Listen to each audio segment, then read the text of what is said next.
सिंधु घाटी सभ्यता प्राग इतिहास। जिस काल के मनुष्यों के जीवन की जानकारी का कोई लिखित साक्ष्य नहीं मिलता, उसे प्राग इतिहास या प्रागैतिहास कहा जाता है। प्राग इतिहास को औजारों की प्रकृति के आधार पर निम्न प्रमुख भागों में बांटा जाता है: पूरा पाषाण काल, मध्य पाषाण काल, नवपाषाण काल तथा ताम्रपाषाण काल। पूरा पाषाण काल में मानव जीविकोपार्जन के लिए खाद्य संग्रह व शिकार पर निर्भर होता था। नवपाषाण काल में आग तथा पहिए का आविष्कार हुआ। इस समय की प्रमुख विशेषता खाद्य उत्पादन, पशुओं के उपयोग की जानकारी तथा स्थिर ग्रामीण जीवन का विकास था। जिस काल में पत्थरों के साथ साथ तांबे के औजार अथवा हथियार बनाए जाने लगे, उसे ताम्रपाषाण काल कहा जाता है। मेहरगढ़ प्रसिद्ध व पाषाणकालीन स्थल है, जहां 7000 ईसा पूर्व में कृषि कार्य का साक्ष्य प्राप्त हुआ है। यहाँ से गेहूं तथा जौ की खेती के प्रमाण मिले हैं। मनुष्य के साथ कुत्ते, भेड़िए तथा जंगली बकरे के समाधान भी यहाँ से प्राप्त हुए हैं। मनुष्य ने सर्वप्रथम कुत्तों को पालतू बनाया। मानव द्वारा बनाया जाने वाला प्रथम औजार कुल्हाड़ी था। उत्तर प्रदेश के बेलन घाटी में स्थित कुल्डीहवा नामक स्थान से चावल की कृषि का साक्ष्य मिला है। मनुष्य ने सबसे पहले तांबा धातु का उपयोग आरंभ किया था। सर्वप्रथम वर्ष 1921 में दयाराम साहनी द्वारा उत्खनित हड़प्पा नामक स्थल से प्राप्त नगरीय अवशेषों से प्रकाश में आई हड़प्पा सभ्यता आद्य ऐतिहासिक काल की कांस्ययुगीन सभ्यता है, जिसकी प्रधान विशेषता नगरीकरण है। कार्बन डेटिंग पद्धति के अनुसार सिंधु घाटी सभ्यता का कालक्रम 2350 ईसा पूर्व से 1750 ईसा पूर्व निर्धारित किया गया है। मध्यकाल के छोटे औजारों को माइक्रोलिथ कहा जाता है। तथा सिंध तथा पंजाब में परिपक्व हुई, वहाँ से यह दक्षिण तथा पूर्व में फैली।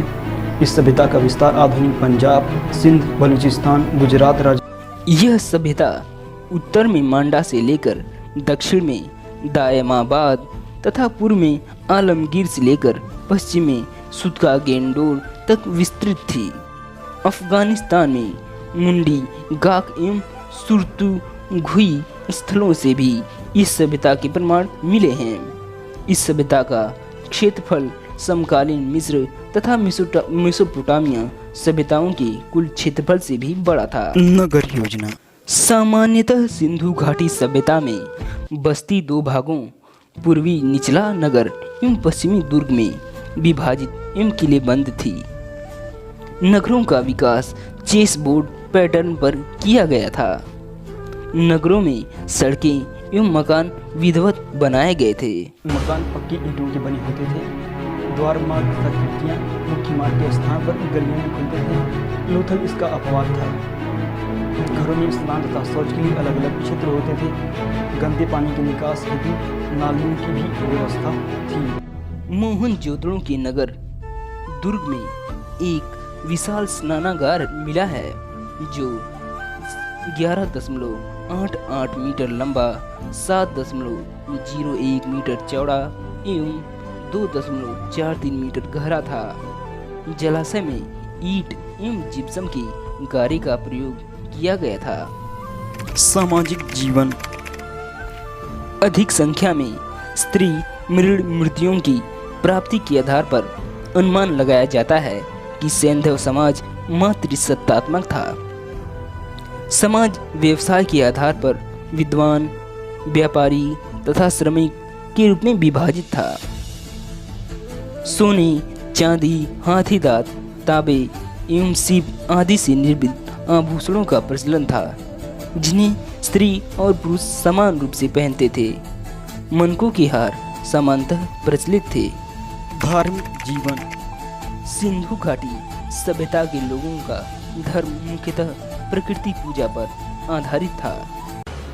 मातृदेवी की उपासना सर्वाधिक प्रचलित थी। इसके अतिरिक्त पशुपतिनाथ, लिंग, योनि, वृक्षों, पशुओं की भी पूजा की जाती थी। लोग भूत प्रेत, अंधविश्वास तथा जादू टोना पर भी विश्वास करते थे। पशुओं में कुबड़ वाला सांड विशेष रूप से पूजनीय था। स्वास्तिक चिन्ह संभवतः इसी सभ्यता की देन है। मृतकों के संस्कारों में पूर्ण समाधि, आंशिक समाधि और दाह कर्म शामिल थे। हड़प्पा स्थलों से मंदिरों के साक्ष्य नहीं मिले हैं। आर्थिक जीवन। मुख्य व्यवसाय कृषि था। गेहूं, जौ, कपास, चावल, मटर एवं फल, खजूर, तरबूज आदि की खेती की जाती थी। हड़प्पाई स्थलों से अन्नागार की प्राप्ति सिंधु क्षेत्र की उर्वरता एवं कृषि अधिशेष को प्रदर्शित करती है। चूंकि कपास का उत्पादन सर्वप्रथम सिंधु क्षेत्र में ही हुआ, इसलिए यूनानियों ने इसे सिंडन कहा, जो सिंधु शब्द से निकला है। गाय, भैंस, बैल, बकरी, कुत्ता आदि पशु पाले जाते थे। सूकर कोटडा नामक स्थान पर घोड़े के भी अवशेष मिले हैं। यद्यपि हड़प्पा सभ्यता असु केंद्रित नहीं थी। उद्योगों में ऊनी तथा सूती कपड़ों का विशेष स्थान था। ये लोग धातु निर्माण उद्योग, आभूषण, बर्तन, हथियार, औजार निर्माण उद्योग व परिवहन उद्योग से परिचित थे। इस काल में काले रंग से डिजाइन किए लाल मृदुभांड प्रचलित थे। हड़प्पा की दस्तकारी मानकीकरण एवं विशेषीकरण को प्रदर्शित करती है। के नायर के अनुसार यह संभवतः राजकीय नियंत्रण के कारण संभव हुआ है। हड़प्पा सभ्यता के लोग लोहे से परिचित नहीं थे। व्यापार वस्तु विनिमय द्वारा किया जाता था। तौल की इकाई संभवतः 16वें अनुपात में थी। व्यापारिक आयातित वस्तुओं में लाजवर्द मणि अफगानिस्तान से एवं तांबा खेतड़ी से प्राप्त होता था। लिपि तथा लेखन शैली। हड़प्पा सभ्यता की लिपि भावचित्रात्मक थी, जिसे अब तक नहीं पढ़ा जा सका है। हड़प्पाइयों के अधिकांश अभिलेख संक्षिप्त हैं। यहाँ लिखावट के साक्ष्य मुहरों, तांबे के औजार, आभूषण आदि पर मिले हैं। यह लिपि प्रथम पंक्ति में बाएं से दाएं तथा द्वितीय पंक्ति में दाएं से बाएं लिखी जाती थी। लेखन की इस शैली को बास्टोफिडन कहा जाता था। सभ्यता का अंत। यह सभ्यता तकरीबन 1000 साल तक रही। इसके अंत के कारणों के बारे में प्रमुख मत है आर्य आक्रमण, बाढ़, जलवायु परिवर्तन, महामारी तथा पारिस्थितिकी असंतुलन।